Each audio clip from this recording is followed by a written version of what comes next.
Hello friends, എല്ലാവർക്കും സുഖമോ ദേവി സീരിയലിൻ്റെ ഇന്നത്തെ എപ്പിസോഡിൻ്റെ റിവ്യൂയിലേക്ക് സ്വാഗതം. അങ്ങനെ ഡോക്ടർ വിനോദ് കുമാർ ദേവികയെ വിളിച്ചിട്ട് മാഡത്തെ നേരിൽ കണ്ട് വളരെ പ്രധാനപ്പെട്ട ഒരു കാര്യം പറയാനുണ്ടെന്ന് പറയുമ്പോൾ നാളെ ഓഫീസിൽ വെച്ച് കണ്ടാൽ പോരെ എന്ന് ദേവിക ചോദിക്കുന്നുണ്ടെങ്കിലും അത് പോരാ എന്നും ഞാൻ മാഡത്തിൻ്റെ വീട്ടിലേക്ക് വരാമെന്നും ഡോക്ടർ പറയുന്നു. അപ്പോൾ ഈ ഒരു സമയത്താണ് ത്യാഗരാജൻ വന്ന് ഡോക്ടറെ അടിച്ച് കൊലപ്പെടുത്തുന്നത്. പിന്നീട് ദേവിക ശാരികയോട് ഡോക്ടർ വിളിച്ച കാര്യങ്ങളൊക്കെ പറയുന്നു. അമ്മയെ സ്ഥിരമായിട്ട് കാണിക്കുന്ന ഡോക്ടറാണ് വിനോദ് കുമാർ എന്നും എന്തായാലും ഡോക്ടർക്ക് എന്തായിരിക്കും എന്നോട് പറയാനുണ്ടാവുക, ഡോക്ടർ ഇപ്പോൾ തന്നെ എന്നെ കാണണമെന്നാണ് പറഞ്ഞതെന്നെല്ലാം പറഞ്ഞുകൊണ്ട് ദേവികയാണെങ്കിൽ വല്ലാതെ തന്നെ അസ്വസ്ഥപ്പെടുന്നുണ്ട്.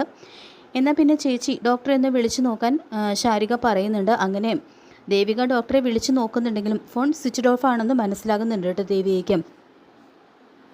പിറ്റേന്ന് പൊന്മുടി വനത്തിൽ വെച്ച് ഡോക്ടർക്ക് അപകടമരണം സംഭവിച്ചു എന്ന് ന്യൂസിലൂടെ അറിയുന്ന പ്രഭാവതിയും സിദ്ധാർത്ഥനും ആകെ ഷോക്ക്ഡ് ആവുന്നുണ്ട്. പാവങ്ങളുടെ ഡോക്ടർ എന്നാണ് അദ്ദേഹം അറിയപ്പെട്ടിരുന്നത്. എങ്ങനെ അദ്ദേഹത്തിൻ്റെ കുടുംബം ഇത് താങ്ങും എന്ന് പറഞ്ഞുകൊണ്ട് വല്ലാതാവുകയാണ് സിദ്ധാർത്ഥനും പ്രഭാവതിയും. അങ്ങനെ ഡോക്ടറുടെ മരണവാർത്ത അറിയുന്ന ദേവികയും ആകെ അസ്വസ്ഥമാകുന്നുണ്ട്. ഇന്നലെ ഡോക്ടറുടെ ശബ്ദത്തിൽ നല്ല പതർച്ചയും അദ്ദേഹം അടക്കി പിടിച്ചത് സംസാരിക്കുന്നത് പോലെയൊക്കെയാണ് എനിക്ക് തോന്നിയത്. എല്ലാം കൂടി കൂട്ടി വായിക്കുമ്പോൾ ഡോക്ടറുടെ മരണം ഒരു അപകട മരണം അല്ല എന്ന് എൻ്റെ മനസ്സ് പറയുന്നു എന്നെല്ലാം ദേവിക പറയുമ്പോൾ എങ്കിൽ പിന്നെ ചേച്ചിക്കിത് പോലീസിനെ അറിയിച്ചുകൂടെ എന്ന് ശാരിക ചോദിക്കുന്നു. ഇത് കേൾക്കുന്ന രാധിക എല്ലാം ചിലപ്പോൾ മോളുടെ തോന്നലായിരിക്കും, ഇപ്പോൾ ഡോക്ടറുടെ മരണത്തെക്കുറിച്ച് അന്വേഷിക്കേണ്ട എന്നൊന്നും ആരും പറയുന്നില്ല, പക്ഷേ ഇപ്പോൾ അതല്ലല്ലോ നമ്മുടെ വിഷയം.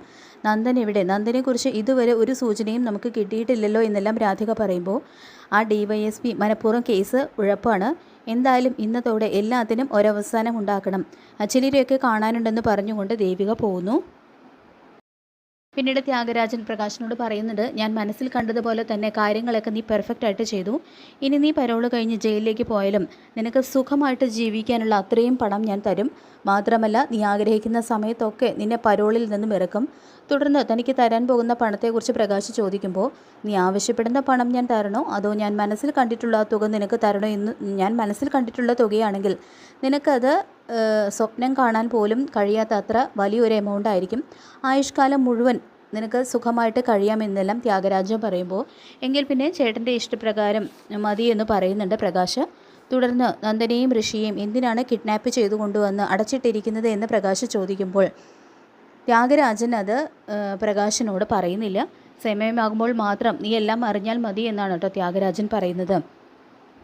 പിന്നീട് കാണിക്കുന്നത് ദേവിക വീണ്ടും SP കാണാനായിട്ട് ചെല്ലുന്നു. തുടർന്ന് എൻ്റെ ഭർത്താവിനെ കണ്ടെത്തുന്ന കാര്യത്തിൽ ഇതുവരെ ഒന്നും ചെയ്യാനായിട്ട് DYSP ഐസക് ഉരുളയ്ക്ക് കഴിഞ്ഞിട്ടില്ല എന്നും DYSP മനഃപൂർവ്വം അന്വേഷണം ഉഴപ്പുന്നു എന്ന കാര്യത്തിൽ എനിക്ക് നല്ല സംശയമുണ്ട്. ഒരു MLA ആയ എൻ്റെ അവസ്ഥ ഇതാണെങ്കിൽ സാധാരണക്കാരുടെ സ്ഥിതി എന്തായിരിക്കും എന്നെല്ലാം ദേവിക ചോദിക്കുമ്പോൾ മാഡം വിഷമിക്കേണ്ട, മാഡത്തിൻ്റെ ഭർത്താവിനെ ഉടനെ കണ്ടെത്താൻ വേണ്ട എല്ലാ നടപടിയും സർക്കാരിൻ്റെ ഭാഗത്തു നിന്ന് ഉണ്ടായിട്ടുണ്ട്.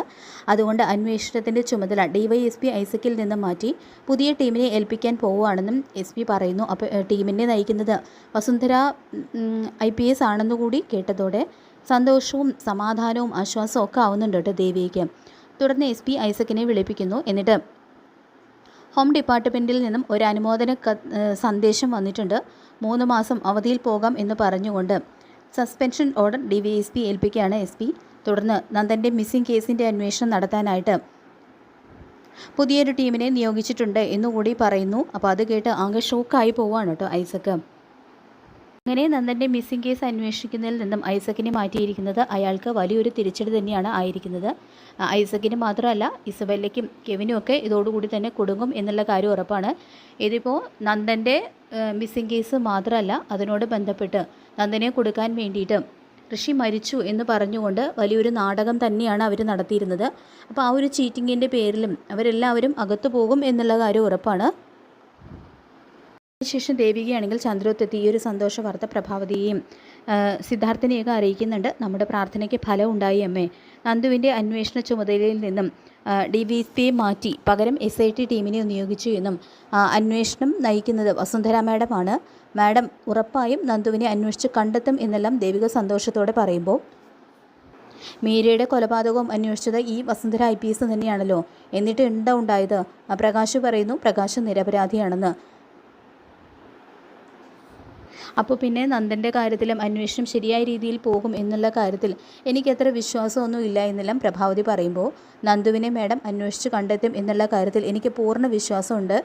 പ്രകാശ് പറയുന്നതൊന്നും എന്തോ എനിക്കത്ര വിശ്വാസം വരുന്നില്ല എന്ന് തന്നെ പറയുന്നുണ്ട് കേട്ടോ ദേവിക. പിന്നീട് CP ആണെങ്കിലും അരുന്ധതിയെ വന്ന് കാര്യങ്ങളൊക്കെ അറിയിക്കുന്നു. നന്ദനെ കണ്ടെത്താൻ വേണ്ടിയിട്ട് ഒരു പുതിയ ടീം വന്നിട്ടുണ്ടോ എന്നും ടീമിൻ്റെ ലീഡർ ആരാണെന്ന് മാഡത്തിന് അറിയൂ എന്നെല്ലാം CP ചോദിക്കുമ്പോൾ ആരാ CP എന്ന് അരുന്ധതി തിരിച്ചു ചോദിക്കുന്നതും വസുന്ധര IPS അവർ ഈ കേസ് പുഷ്പം പോലെ തെളിയിക്കും എന്നുള്ള കാര്യം ഉറപ്പാണ്. നന്ദൻ എവിടെയാണെങ്കിലും അവർ കണ്ടെത്തി കൊണ്ടുവരും.